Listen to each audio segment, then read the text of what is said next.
준비한 영상을 먼저 보시겠습니다.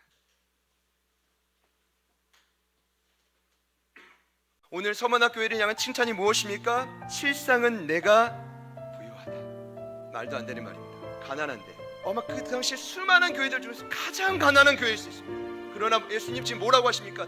너희들이 가장 풍요롭다. 자, 그러면 주님의 원하시는 부요함과 풍성함의 기준은 그럼 무엇입니까? 비록 세상에서는 고난과 가난이 있지만, 환난과 궁핍이 있지만, 가난한 심령으로 예수님을 끝까지 붙들고 있는 자들이 실상 부유한 자들입니다. 환난과 궁핍이 있습니까? 저희들 뭐 해야 됩니까? 가난한 심령으로 기다리시는 예수를 끝까지 붙듭니다. 그러면 부유한 자가 될 수 있습니다. 오늘 그런 서머나 교회를 향해 주님이 10절에 뭐라고 하십니까? 내가 죽도록 충성하라. 죽도록 충성하라라는 말은요, 이미 서머나 교회는 충성하고 있던 교회라는 뜻입니다. 그러니까 서머나 교회는 평소에도 가난한 심령으로 실상 부유한 자로 날마다 주님 앞에 충성했던 자이기 때문에 뭐라고 말씀하시는 겁니까? 죽도록 충성해라. 더 깊이 충성해라. 충성은 무슨 뜻입니까?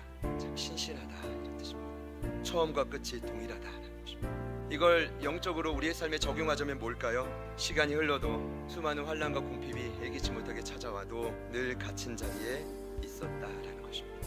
결국 죽도록 충성하라는 말은 내 목숨을 거두어 데려가기까지 부르심의 자리를 지켜라.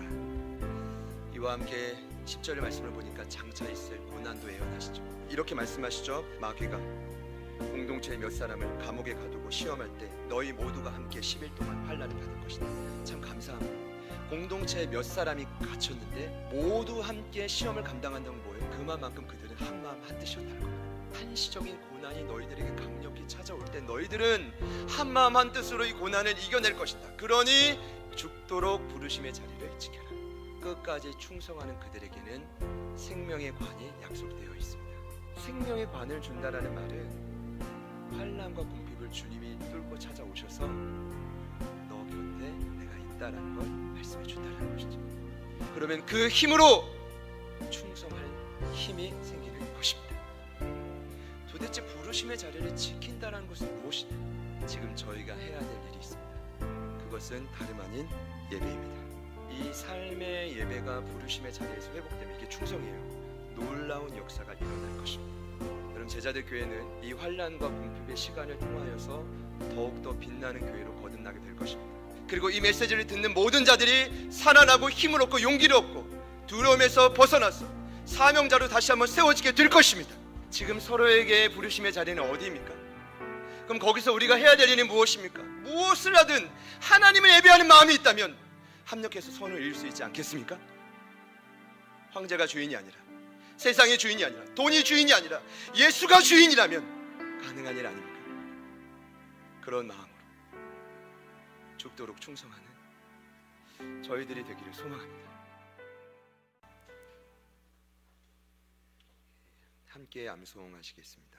계시록 2장 10절 시작. 너는 장차 받을 고난을 두려워하지 말라. 볼지어다 마귀가 장차 너희 가운데서 몇 사람을 오게 던져 시험을 받게 하리니 너희가 10일 동안 환난을 받으리라. 내가 죽도록 충성하라. 그리하면 내가 생명의 관을 내게 주리라. 아멘. 다 같이 할까요? 아멘. 죽도록 충성하라라는 말은 이미 충성하고 있구나라는 칭찬입니다. 그리고 그 말은 너를 이 땅에서 부르시는 그날까지 지금처럼 그 자리에 있으라라는 뜻입니다. 제가 지난주에 서머나 교회 배경과 학계서를 근거로 자리를 지킨다는 의미를 명확히 말씀드렸습니다. 수많은 우상과 황제가 아니라 눈앞에 당장 보이는 삶의 고난이 아니라 예수님을 통해 살아계신 하나님을 예배하는 것입니다. 지난 한 주도 삶의 자리에 무너진 성전을 건축하신 여러분을 축복합니다. 축복합니다. 지난 화요일에 아마 제가 생각할 때는 대한민국에서 가장 저명하고 유명한 신앙 잡지가 있습니다. 두란노에서 나오는 목회와 신학인데 한 기자 목사님이 저희 교회를 미리 예약하고 탐방하셨습니다. 이유는 5월 호에 3040 세대의 부흥을 특별히 제자도에 관한 중심으로 저희 교회를 소개해 주시는 탐방이었습니다. 왜 젊은 세대가 모이느냐? 목사님은 시간이 지나도 이 제자도라는 이 주제를, 잊혀지는 주제를 왜 강조하느냐? 그리고 다음 세대가 정말 잘 이렇게 꾸려지고 있는데, 저희 자료를 진행되는 걸 쭉 보셨거든요. 너무 탁월한데 어떻게 이런 그 교육자 팀들이 이렇게 구성이 되었느냐? 약간 이런 탐방이었습니다. 인터뷰 후에 이제 기자 목사님과 지금 저희가 너무 큰 위기를 맞이하고 있기 때문에 한국교회 위기에 대한 이제 내용을 나누는데, 저명한 어떤 지도자들이 한국교회의 어떤 위험한 사태들을 1950년도에 6.25 전쟁 이후로 몇 가지 중요한 신앙의 모습들을 이제 정리하고 있다는 이야기 들었습니다. 첫 번째로 저희가 6.25 전쟁 이후에 받아들였던 위기가 있었습니다. 그것은 다름 아닌 재림 신앙을 잃어버린 것입니다. 여러분, 아마 지금도 사태가 잦아들면 굉장히 혼란이 올 겁니다. 그리고 수많은 이단들이 또 창건할 겁니다. 제가 어제 이렇게 어디 가서 이제 저희 지역에도 건너가면 하나님의 교회가 있는데, 하나님의 교회가 건물이 굉장히 크더라고요. 근데 그 앞에 신천지 출입 금지로 붙어놨습니다. 제가 화가 나더라고요. 당신들이 이단인데 이단들을 이렇게 아주 멋지게. 아마 그런 일이 지금도 있을 건데 6.25 전쟁 이후에 있었다는 겁니다. 그 이단들이 창건할 때 그들이 가졌던 캐치프레이즈가 재림신앙입니다. 아니, 예수님 성경에 언제 올지 말해놓은 구절이 없는데 계속 언제 올 거라고 미혹시킨 겁니다. 그래서 재림신앙을 터부시하면서 그 중요한 심판의 날에 이 땅에 머무르지 않고 주님을 기다려야 된다는 그 고귀한 재림신앙을 터부시하면서 반대급부 쪽으로 잃어버린 거죠. 그러면서 기복신앙이 생겼습니다. 하나님께 복을 많이 받아서 참 감사했지만, 주님 사명도 감당했지만 결론적으로 이 세대의 그리스도인들 가운데 물질이 우상이 되어버리는 시점이 되었습니다. 그러면서 잊어버렸던 두 번째 신앙이 11조 신앙입니다. 여러분, 11조는 믿음이 아닙니다. 이건 기본적인 약속입니다. 그냥 하나님의 것을, 아브라함이 예수님을 상징했던 멜기세덱에게 드렸던 것은 그냥 하나님의 것을 드린 것이지 믿음의 표시가 아니었다는 것입니다. 그런데 이것을 완전히 잃어버린 세대가 된 것입니다. 기복신앙과 더불어서 잃어버렸습니다. 그리고 세 번째, 아마 이 시대에 찾아올 위기는 주일 성수입니다. 여러분, 오프라인과 온라인 예배, 이 논란이 중요하지 않습니다. 중요한 것은 주의 부활을 기념하는 주일에 우리를 부르신 자리에서 정말 하나님을 두렵고 떨리는 마음으로 예배할 준비가 되어져 있는가? 그런 준비가 한국교회에 안 되었다는 것입니다. 반드시 이번 사태가 잠잠해지면 서로 아마 논쟁할 겁니다. 오프라인 예배들은요, 온라인 예배들, 이거 중요하지 않습니다. 사단이 하는 분열입니다. 중요한 건 온전한 예배자로 우리는 설 준비가 되어 있는가. 권사님 기도해 주셨지만 그런 예배자로 준비되어져 있는가. 저는 지금이 그런 훈련의 시기라고 믿습니다. 여러분, 에베소서 4장 말씀을 보면은 수많은 사람들의 속임수, 간사한 유혹, 온갖 교훈의 풍조가 지금 넘나들고 있습니다. 강력한 태풍으로 몰려오고 있습니다. 이런 때에 부르심의 자리를 요동하지 않고 지켜내시는 여러분 되시기를 축복합니다. 앞뒤 옆에 있는 분들께 이렇게 한번 인사합시다. 죽도록 충성합시다. 지금 오늘 제가 나눌 말씀은 7교회 중 세 번째 교회를 향한 말씀입니다. 버가모 교회죠. 여러분, 버가모는 로마가 당시 통치했던 아시아 주의 수도였습니다. 어디라고요? 수도.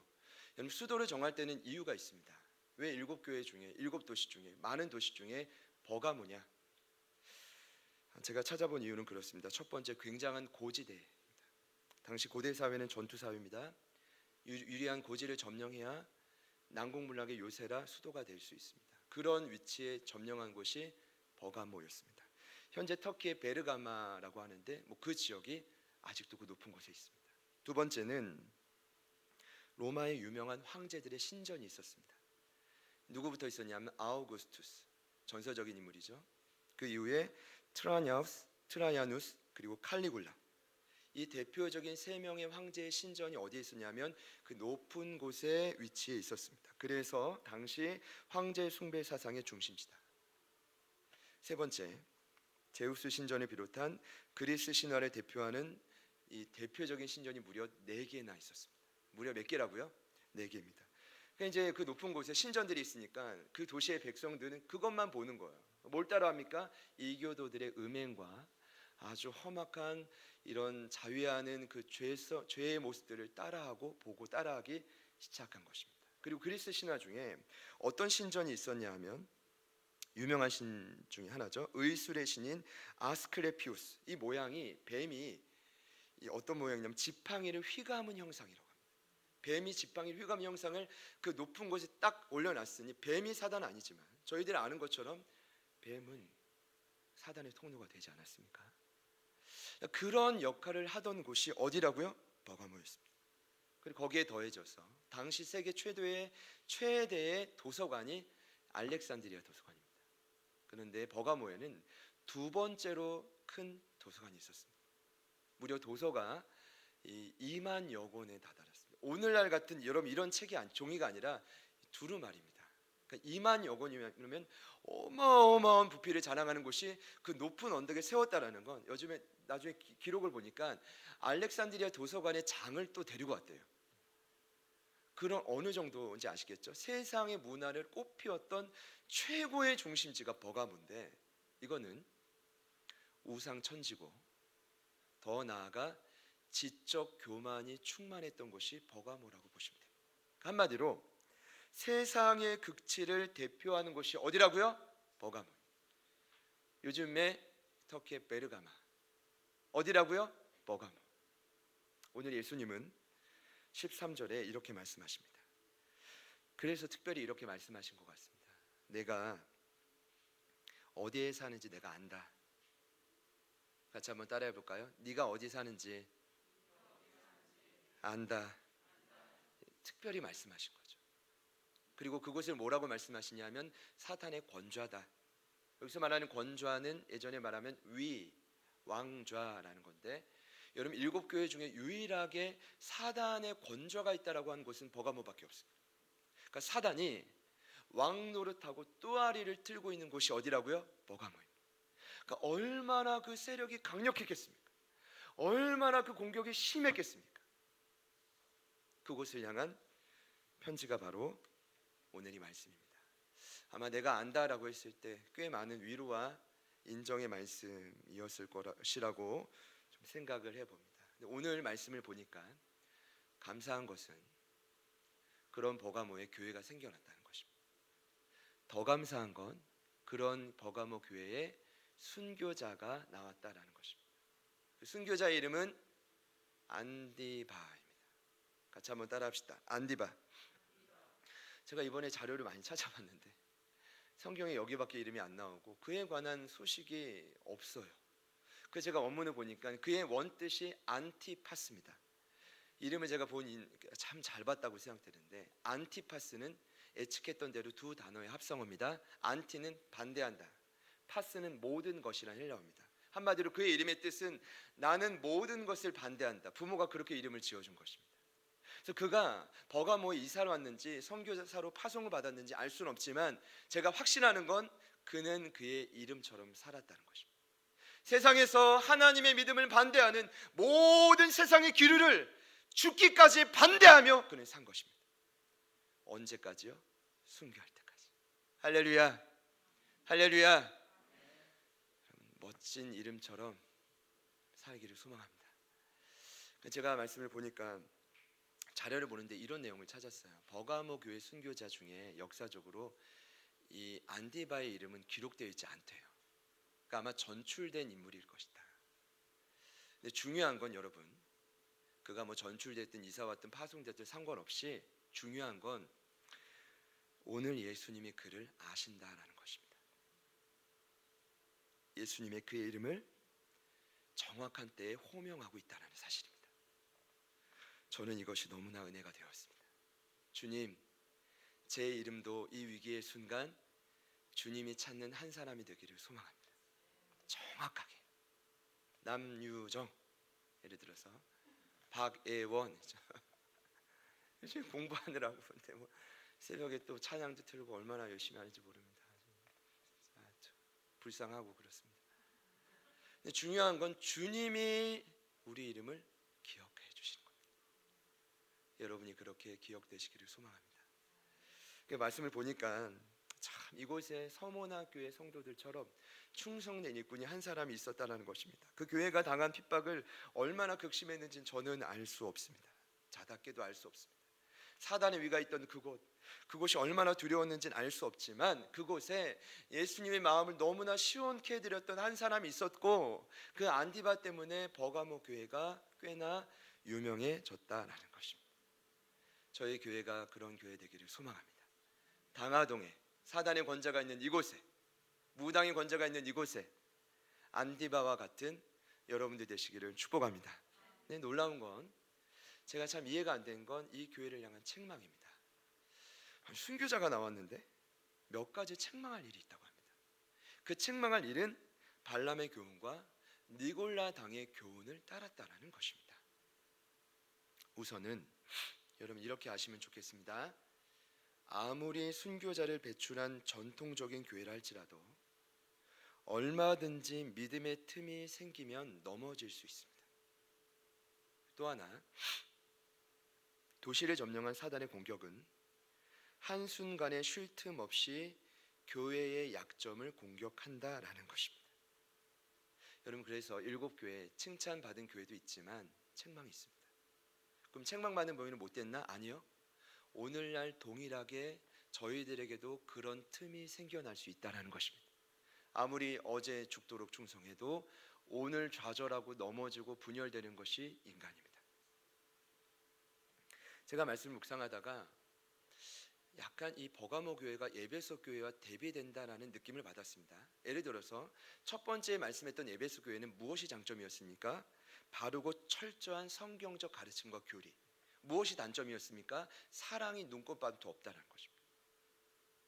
그래서 그 아는 지식으로 사람을 죽인다는 것이 단점이었죠. 그런데 반면에 버가모 교회는 단점이 뭐예요? 올바른 성경적 가르침이 없다는 것입니다. 그럼 장점은 뭐예요? 사랑인데, 여러분 여기서 제가 찾아낸 자료는 그 사랑으로 잘못된 가르침까지 품어버렸다는 것입니다. 하나님이 말씀하시는 성경적인 온전한 사랑은 모든 가르침을 품는 것이 아닙니다.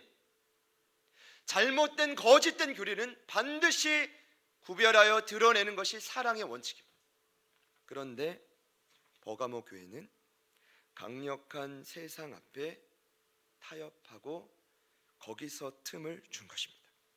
사랑이라는 미명 아래 거짓 가르침을 오용한 것입니다. 제가 볼 때는 저희들이 살아가는 시대와 매우 유사합니다. 여러분 이 시대의 특징이 뭔지 아시죠? 포스트 모더니즘. 많은 사람들이 외칩니다. 여러분 어렵지 않습니다. 특징은 한 가지입니다. 절대 진리를 부정한다. 그러나 교회는 절대 진리만을 말합니다.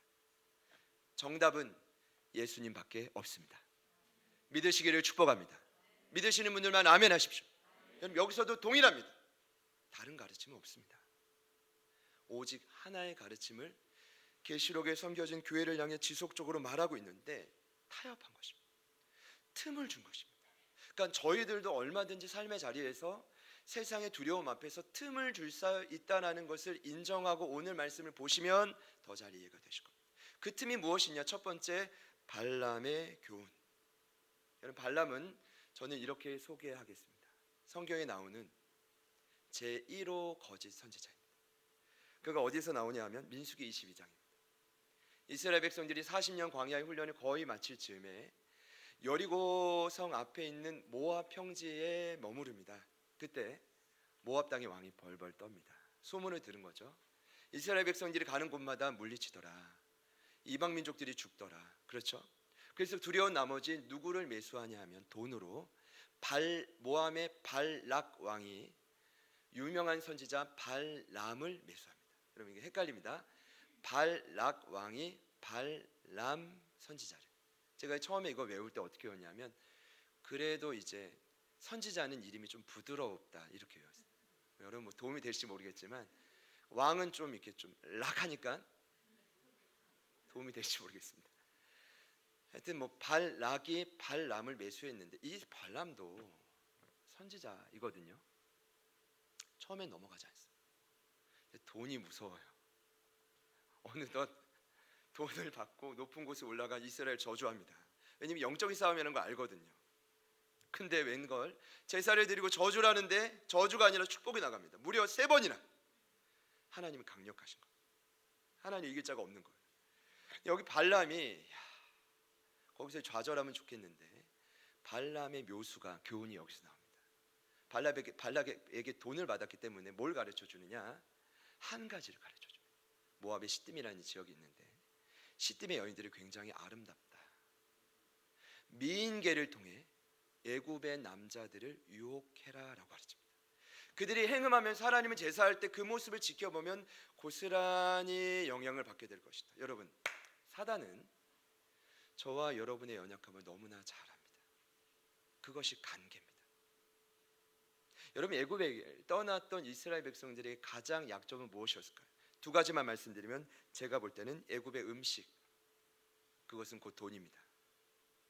그들이 지켜보고 누렸던 그 문화.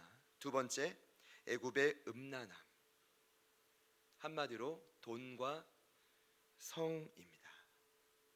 여러분, 거기에 무너집니다.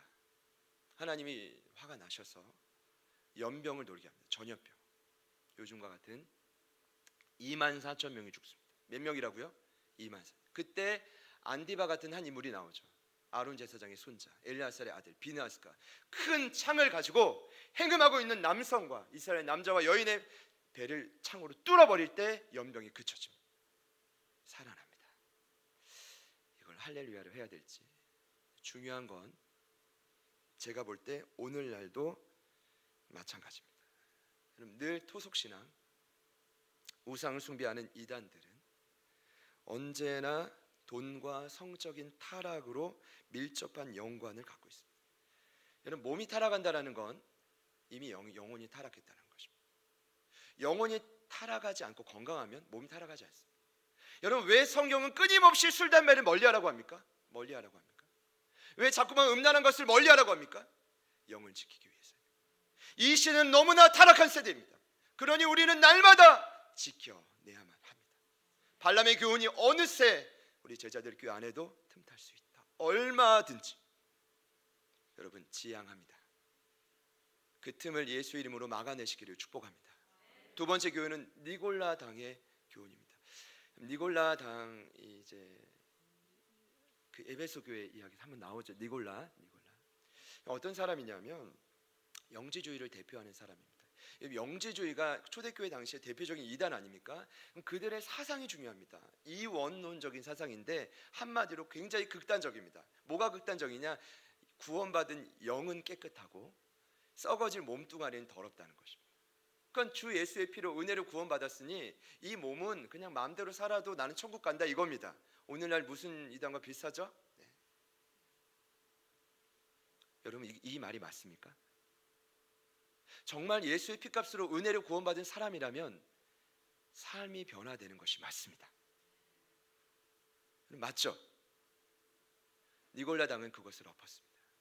예를 든다면 이런 것입니다. 당시 기록으로 보자면 심각한 이단 정도는 아니었지만 이렇게 가르칩니다. 적당히 세상과 타협해라. 좋은 게 아니냐. 그러면서 훈련, 좁은 길 이런 거 가르치지 않습니다.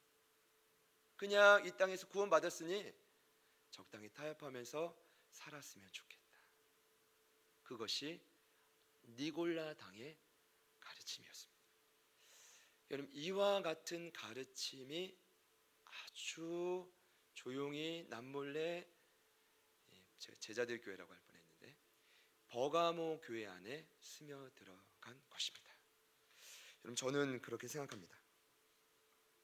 사실 이 버가모에서 신앙생활 한다라는 건 어쩔 수 없지 않았을까. 이게 막 정죄와 판단보다는 이해가 되더라고요. 그렇게 살지 않으면 너무 힘든 거예요. 적당히 살지 않고 원칙대로 살기에는 이 세상의 삶이 너무나 고달픈 거죠. 그러면서 제가 이번 주에 이제 묵상했던 신명기 말씀이 떠올랐습니다. 모세가 회고했던 이야기가 1장, 2장, 3장에 나오지 않습니까? 거기 1장에 큰 실패를 회고합니다. 그 이야기가 뭐죠? 그 넘치는 땅이었던 가데스 바네아에서 12명의 정탐꾼이 올라갔는데 10명의 정탐꾼이 그 땅의 안악 자손을 보고 두려워 떨죠. 올라가지 말자고 합니다. 하나님의 언약은 분명한데 여기서 멈추자고 합니다. 우리의 모습이 메뚜기 같다라고 합니다. 왜 그런 것입니까? 두려움 때문에. 하나님이 점령하라고 약속해 주신 그 땅임에도 불구하고 그 큰 세상이 너무나 나에게는 두려워 보인 것입니다. 그 이해가 되는 것입니다. 그러니까 버가모 교회 성도들도 비록 순교자가 나온 훌륭한 교회였지만 세상과 타협할 수밖에 없었다. 그 돈과 성의 유혹에 넘어질 수밖에 없었던 그들의 삶이 이해가 되는 것입니다. 여러분, 그런데 이해가 되는 것은 이해고 하나님의 계획은 다릅니다. 세상과 똑같으면 2절에 나온 말씀처럼 그 촛대는 옮겨집니다. 더 이상 세상과 다른 거룩함이 교회 안에 없다면 교회는 하나님이 원하셨던 기능을 더 이상 감당할 수 없습니다. 하나님은 버가모 교회를 사랑하셨습니다. 그래서 그 교회를 다시 한번 살리기 원하셨습니다. 하나님은 제자들 교회를 지금도 사랑하십니다. 그래서 지금 이 위기의 순간 모여든 저와 여러분 모두에게 다시 한번 살 길을 제시하십니다. 여러분, 하나님이 여러분 이해하십니다. 그러나 이해하는 것과 사명자로 쓰시는 것은 다른 이야기입니다. 쓰임 받기를 원하십니까? 살아야 합니다. 그 살 길이 오늘 말씀에 이렇게 제시하고 있습니다. 우리 16절 말씀 우리 같이 한 번 더 읽겠습니다. 그러므로 시작.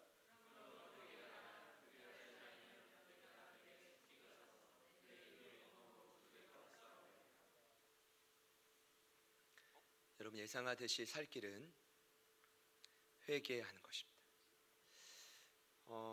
여러분, 또 이 말이야라고 생각하지 않으셨으면 좋겠습니다. 진정으로 회개해 보셨습니까? 제가 그 에베소 교회 때 회개하라는 말씀이 나와서 그때는 어떻게 문맥상 풀었냐면 예수께로 돌아가는 것이다라고 말씀드렸습니다. 그러나 오늘은 문자적으로 말씀드리겠습니다. 메타노이아라는 회개라는 뜻은 다시 생각하다라는 뜻입니다. 여러분, 오늘 다시 생각해 볼게. 이 정도가 아닙니다. 생각이 바뀌어져야 삶의 방향이 수정됩니다. 여러분, 왜 요즘에 자꾸 가치관 이야기를 합니까? 어린아이들의 가치관이 세상에 물들면 아무리 가슴이 뜨거워도 안 바뀝니다. 저희들도 마찬가지입니다. 여기서 눈물로 기도하고 때론 소리쳐 외쳐도 우리의 생각이 바뀌어지지 않으면, 고정관념이 다시 한번 새롭게 리마인드 되지 않으면 삶의 방향은 안 바뀝니다. 여기서 회개하라는 뜻은 다시 생각하라는 것입니다. 그러면 여러분의 삶의 자리에서 작지만 삶의 변화가 일어나게 될 것입니다. 여러분, 이렇게 이해하시면 됩니다. 나는 괜찮은데? 그럼 이렇게 보시면 됩니다. 여러분의 삶의 변화가 일어나고 있습니까? 매일매일의 삶의 변화가 되고 있습니까? 변화되고 있지 않다면 전혀 회개하고 있지 않은 삶입니다. 다시금 삶의 자리에서 다시 생각하시는 여러분 되시기를 소망합니다. 성령님 도와주실 줄 믿습니다. 근데 문제는 회개하지 않으면 오늘 주님이 엄격히 말씀하십니다. 그리하지 아니하면 내가 내게 속히 가서 내 입의 검으로 그들과 싸우리라. 여기서 말하는 그들은 여러분 발람이 아닙니다. 니골라 당이 아니라 발람의 교훈과 니골라 동의 교훈에 타협해 버린 버가모 교회 성도들입니다. 여러분, 이거 굉장히 무서운 말입니다. 예수님이 직접 싸우신다. 이길 자가 없습니다. 오늘 말씀을 보니까 주님이 자기 자신을 뭐라고 소개합니까? 검이라고 말씀하십니다. 그 12절에도 버가모 교회에게 자기 자신을 소개할 때 뭐라고 하죠? 좌우에 날선 검을 가지시니라고 합니다. 왜 그렇게 소개하셨을까요? 그 시대 배경과 연관이 있습니다. 버가모는 자체로 운영되는 도시였습니다. 그래서 로마의 총독이 그 버가모의 총독에게 모든 권한을 줍니다. 어떤 권한까지 주냐면 사형의 권한까지 줍니다.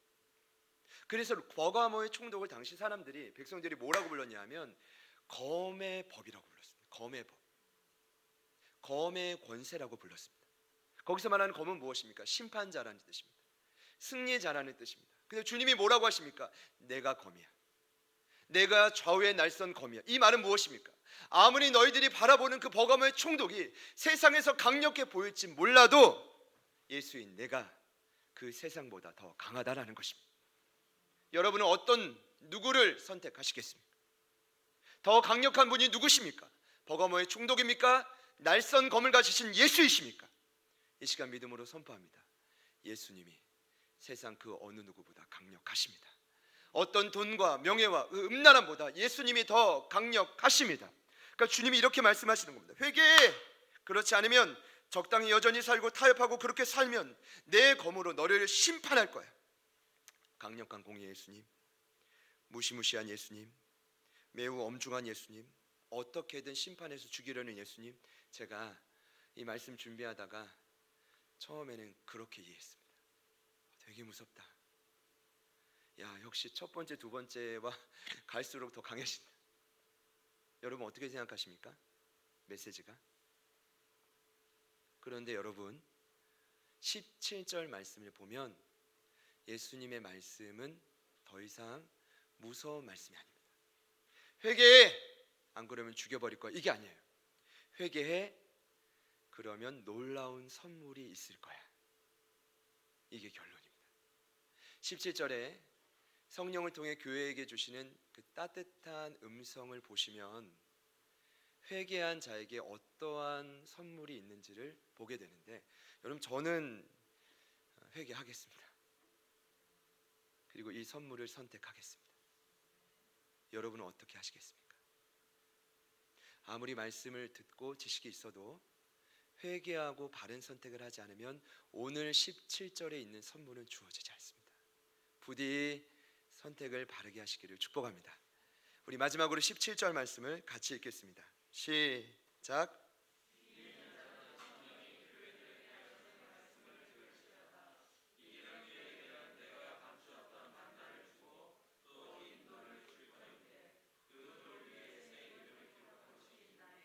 받는 자밖에는 그 이름을 알 사람이 없느니라. 아멘. 여러분 회개하는 자는 곧 다시 생각하고 작지만 삶에서 작은 변화를 일으키는 자를 의미합니다. 그리고 여기서 그 회개하는 자를 뭐라고 말하냐? 이기는 자라고 말합니다. 그런데 놀랍게도 예수님이 그 이기는 자에게 어떤 선물이 있느냐라고 말하는데, 감추어졌던 만나가 주어지고 거기에 플러스 흰 돌을 받게 된다라고 합니다. 같이 한번 따라할까요? 감추어졌던 만나. 여러분 그냥 만나가 아니에요. 뭐예요? 감추어졌던 만나. 여러분 만나가 무엇입니까? 출애굽기 16장을 보면 출애굽한 이스라엘 백성들에게 메추라기와 함께 하나님이 하늘에서 떨어뜨려 준 음식입니다.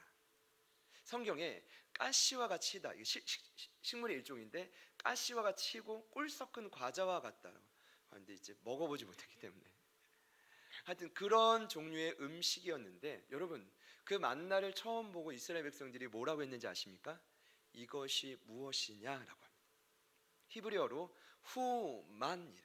후는 이것이, 만은 무엇이냐.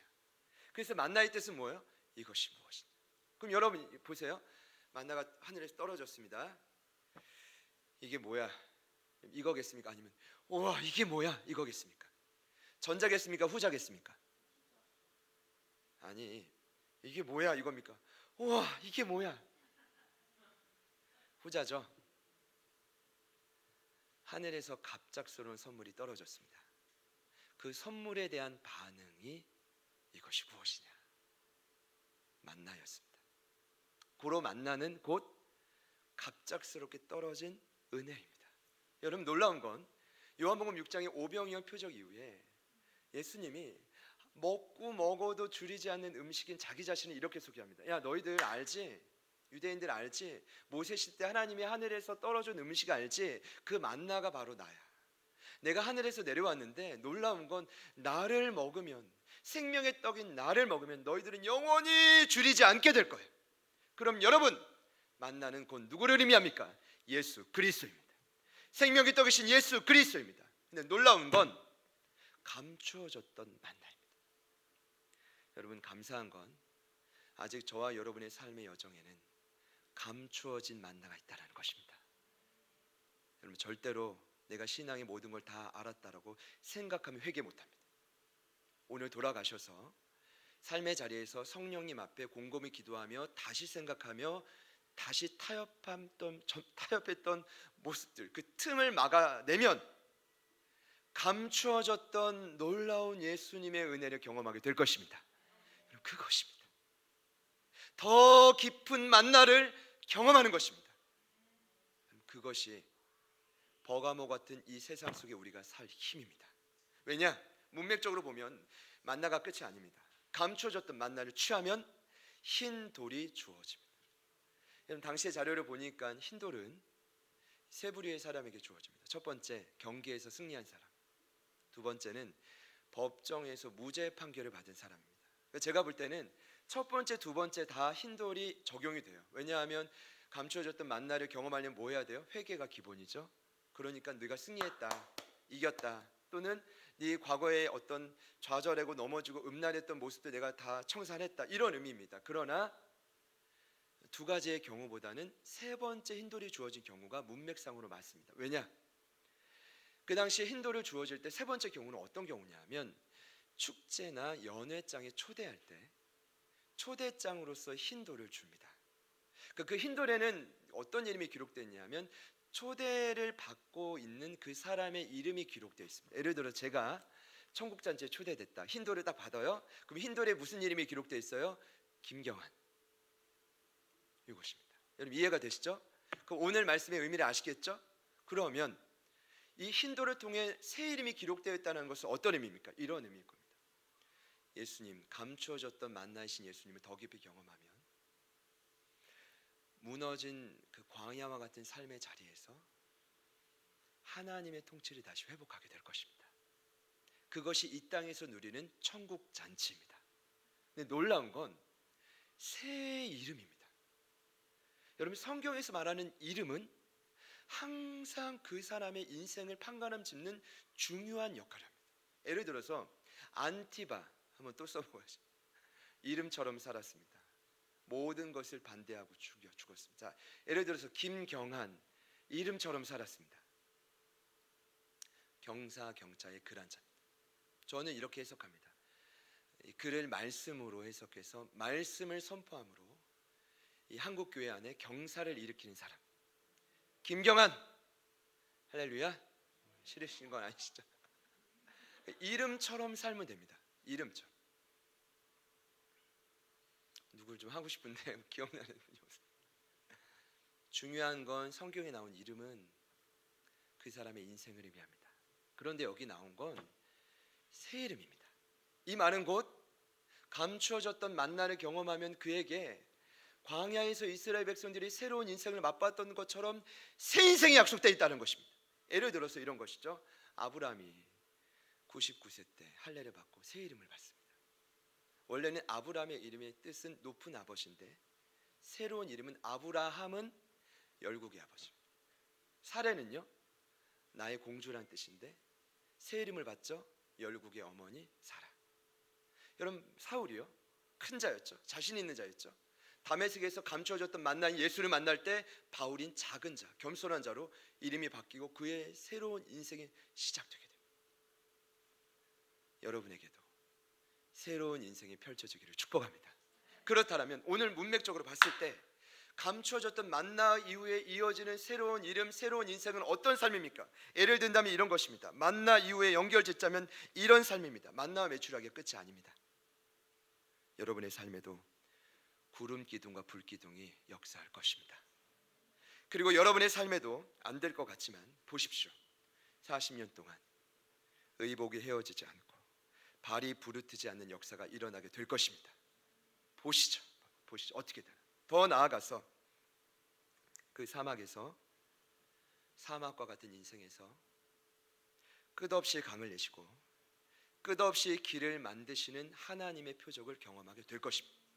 그 역사가 이번 주에 일어나기를 소망합니다. 네. 버가모 교회를 향한 메시지, 부디 회개함으로 여러분들이 취하실 수 있기를 축복합니다.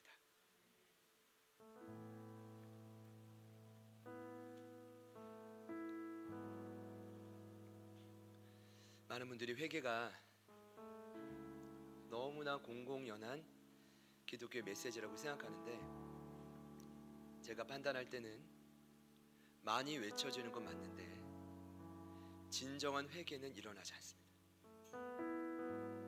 여러분, 다시 한번 생각할 여력이 있으십니까? 특별히 세상에서 돈과 음란한 이 문화 앞에서 다시 생각할 결단이 있으신 분들만 아멘 해보실까요?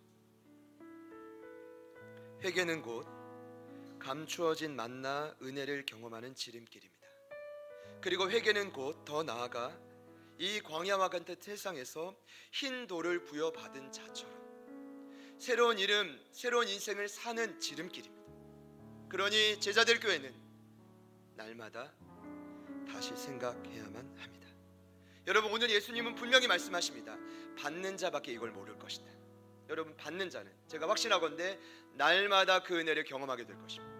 받는 자는 또 받게 될 것입니다. 받는 자는 또 누리게 될 것입니다. 그런 은혜 저와 여러분에게, 그리고 이 시대의 수많은 교회 그리스도인들에게 일어나기를 간절히 축복합니다. 우리 같이 한번 찬양하시겠습니다. 여러분, 기억해 주십시오.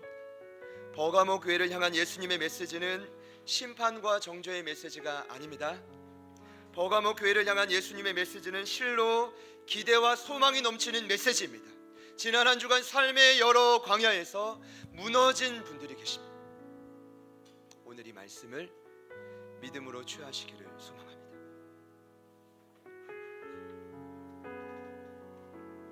비록 저희가 사단의 왕자가 있는 이 세상에서 살아가고 있지만 때론 그래서 타협하고 적당히 좀 하지, 이런 고백도 할 수 있지만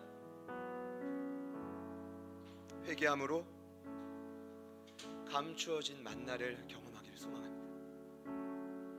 결단하시는 마음으로 같이 한번 찬양하겠습니다.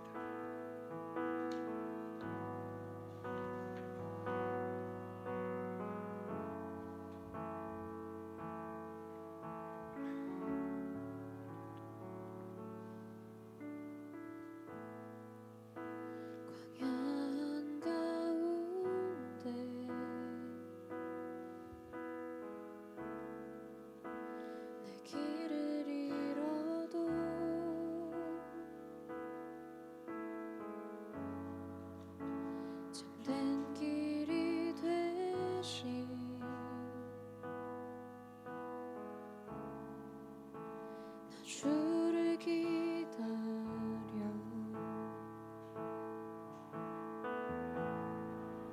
비바람 몰아칠 때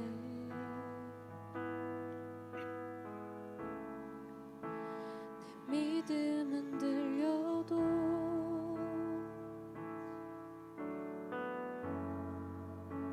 참된 반석 되시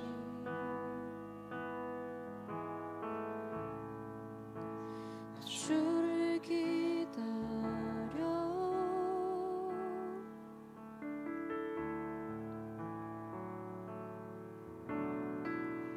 나 이곳에 굳게 서서 믿음의 두 손을 들고 주의 이름 선포하리라. 나 이곳에 굳게 서서 믿음의 두 손을 들고 주의 이름 선포하리라. 함께 고백합시다. 광야 한가운데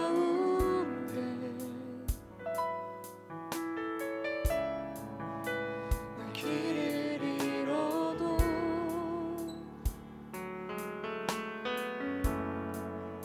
참된 길이 되신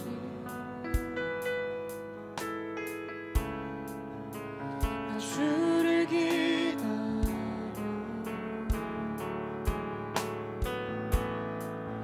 비바람 몰아칠 때 내 믿음은 들려도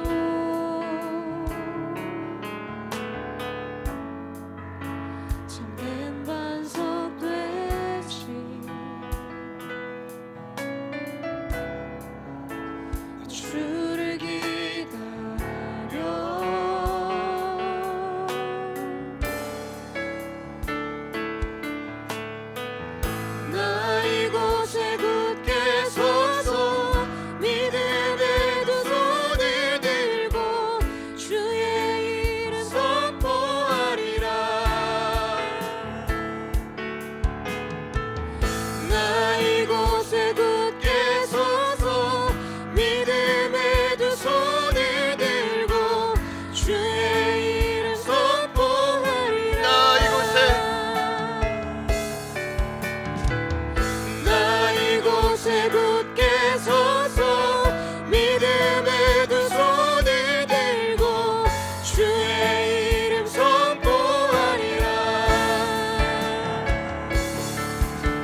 마음이 결코 아닙니다.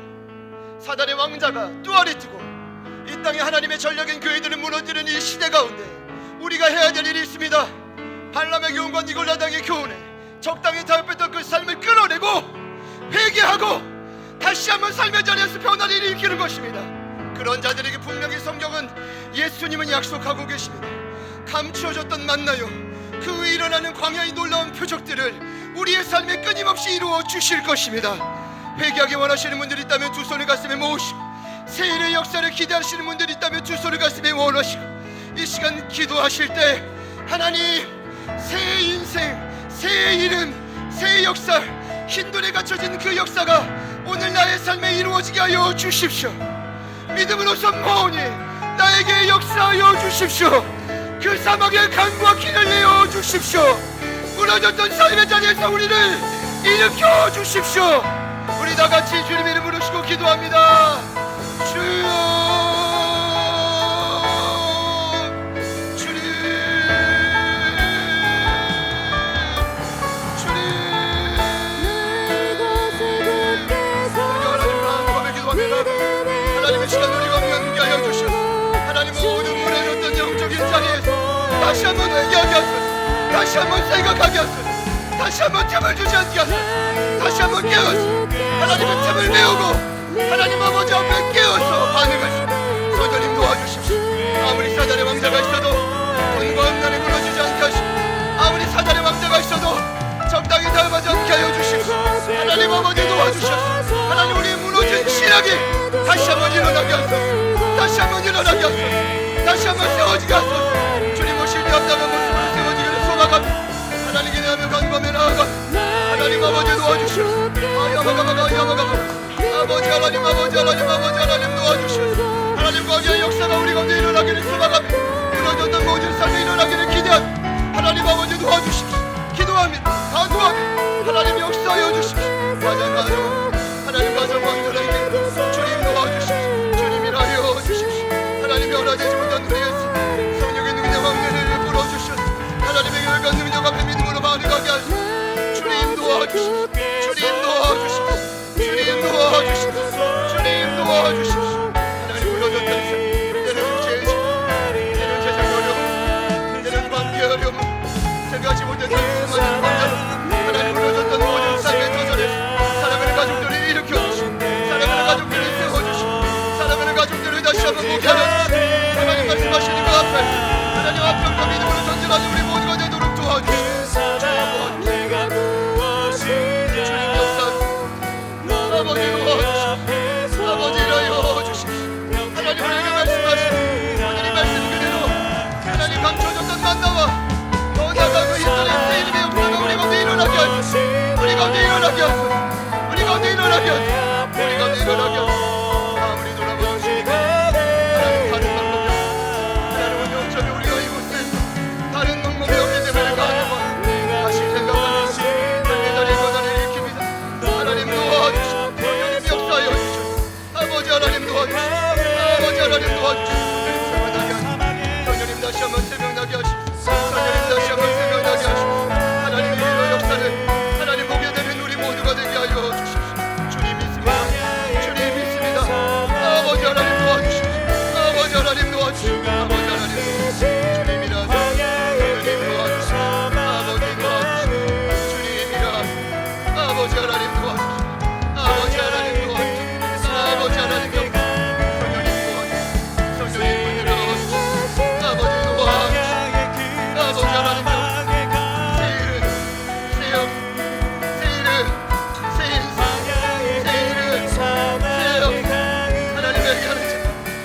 다시 한번 생각나게 하시고 성령님 다시 한번 생각나게 하시고 하나님 삶이 변화되는 역사 하나님의 눈으로 선포하는 역사 하나님 우리 가운데 일어나게 하소서.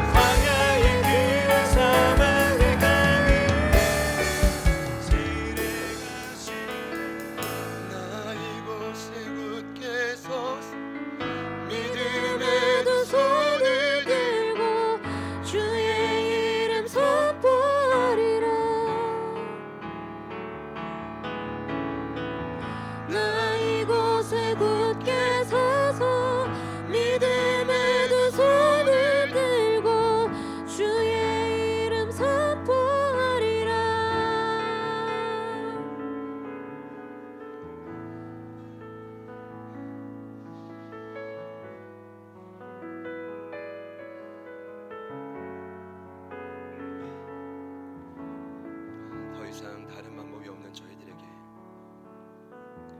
막다른 골목에 처한 저희들에게 희망과 소망의 메시지를 주시니 감사합니다. 부디 성령님, 다시 생각해야 될 부분이 무엇인지 깨닫게 하여 주시고 그것을 용기 있게 삶의 실천해 갈 수 있도록, 또 성령님 새 힘과 능력을 부어 주십시오. 이 한 주 오늘 주신 말씀을 붙들고 날마다 감추어졌던 그 만나, 생명의 떡이신 그 예수님, 하늘에서 내려오신 그 놀라운 생명을 하나님 삶의 무너진 자리에서 다시금 경험하고 일어나는 우리 모두가 되게 하여 주십시오. 이어져 인도를 통해 주시는 그 새 이름, 새 인생 우리에게 주시는 말씀이라 믿사오니 우리 사랑하는 제자들교회 온 가족들의 모든 무너진 삶의 터전, 때로는 재정의 압박, 때로는 관계 어려움, 때로는 육체의 질, 여러 두려움 속에 갇힌 우리의 모든 삶, 그래서 타협하고 넘어진 우리의 모든 삶에 다시 한번 인도를 통해 새 역사를 보게 하여 주시옵소서. 하나님, 이 한 주가 그런 한 주 될 줄 믿습니다. 말씀을 근거로 기도할 때 성령님 날마다 우리 사랑하는 가족들을 찾아와 주십시오. 일하실 주님을 찬양합니다. 모든 영광 올려드리며 예수님의 이름으로 기도드립니다.